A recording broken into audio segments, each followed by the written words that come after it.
اس اونٹ کی آنکھوں میں آنسو اس بات کے نہیں ہے کہ مجھے قربان کر دیا جائے، جیسا کہ ہم بچپن سے سنتے آ رہے ہیں کہ چاند رات کو جانوروں کو چھریاں نظر آتی ہیں خواب میں، اور ان کو پتہ ہوتا ہے کہ ہم نے صبح قربان ہو جانا ہے، اور ان کی آنکھوں سے آنسو بہ رہے ہوتے ہیں۔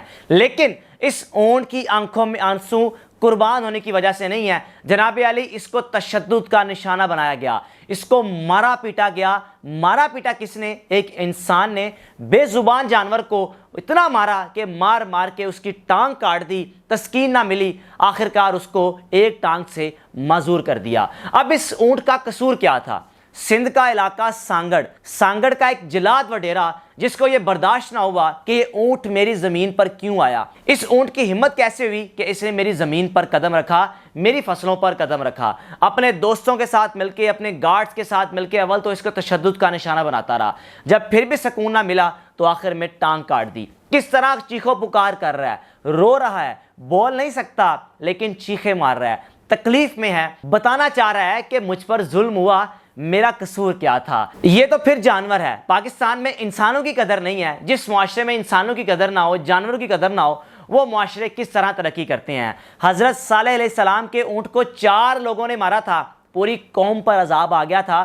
وجہ صرف یہ تھی کہ لوگ اس ظلم پر خاموش تھے۔ پاکستان میں ایک عرصہ دراز سے ظلم کی ہر آئے دن نئی داستانیں رقم ہوتی ہیں، لیکن ہم لوگ خاموش ہوتے ہیں، خوف سے، ڈر سے اگر ہم بولیں گے تو ہمیں مار دیا جائے گا۔ بنتا تو یہ ہے کہ جس وڈیرے نے اس اونٹ کی ٹانگ کاٹی، اونٹ کی کٹی ہوئی ٹانگ ایک میوزیم میں رکھ کر اس شخص کی وہاں پہ ڈیوٹی لگائی جائے اور ساتھ اس کی بھی ٹانگ کاٹی جائے، یہ وہاں پر بیٹھے رکھوالی کرے، آئے گئے لوگوں کو بتائے کہ اس ٹانگ کو میں نے کاٹا، اس کے بدلے میری ٹانگ کاٹی گئی، اس ٹانگ کو کاٹنے کا ازالہ میں اس طرح بھگت رہا ہوں کہ مجھے اس ٹانگ کی حفاظت کرنی پڑ رہی ہے۔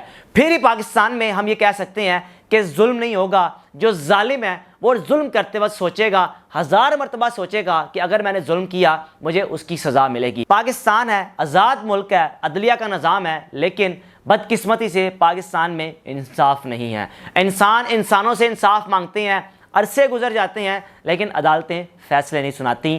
یہ اونٹ کس طرح چیخو پکار رہا ہے، رو رہا ہے، اس کی رونے کی آواز عرش تک جا رہی ہے، رب کائنات سے شکایت کر رہا ہے کہ تمہاری مخلوق نے میرے ساتھ یہ ظلم کیا، میں تو بے زبان تھا، میرا کیا قصور تھا، یا مجھے کیا پتا کہ یہ فلانے کی زمین ہے، میں نے اس کی حدود میں نہیں جانا۔ وہ تو ایک بے زبان جانور اور اتنا خوبصورت جانور ہے جس کا اسلام میں جگہ جگہ ذکر کیا گیا۔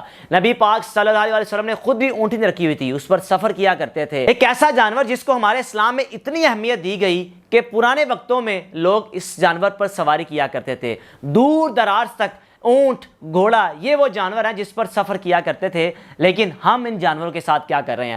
اگر بیرون ملک کی بات کی جائے، کسی بھی آپ یورپین ملک میں چلے جائیں، خدا کی قسم اگر کسی موٹر وے پہ، رنگ روڈ پہ اگر کوئی جانور روڈ کراس کرتا بھی اگر نظر آ گیا، مجال ہے کہ گاڑی اس جانور کے اوپر سے چلی جائے اور اس جانور کو مار دے۔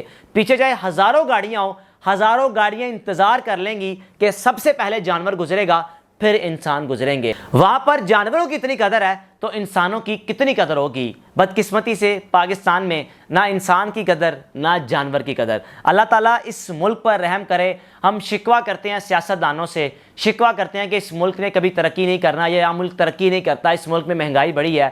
کبھی ہم نے اپنے گریبان میں جھانکا کہ ہم خود کہاں پر ہیں، ہمارے اپنے کون سے ایسے گناہ ہیں کہ جو ہم پر آئے روز مہنگائی کی صورت میں ایک عذاب بن کر مسلط ہوتے ہیں، اور ہمارے بچے مہنگائی کا سامنا کر رہے ہیں، اور پتہ نہیں کب تک کرتے رہیں گے، کب تک یہ قوم، یہ پاکستان کی عوام قرض میں ڈوبی رہے گی، اور ہم IMF کے مقروض بھی رہیں گے، اور اس چیز پر خوش ہوں گے کہ اس مہینے، اس سال IMF نے ہمیں اتنا قرضہ دے دیا ہے۔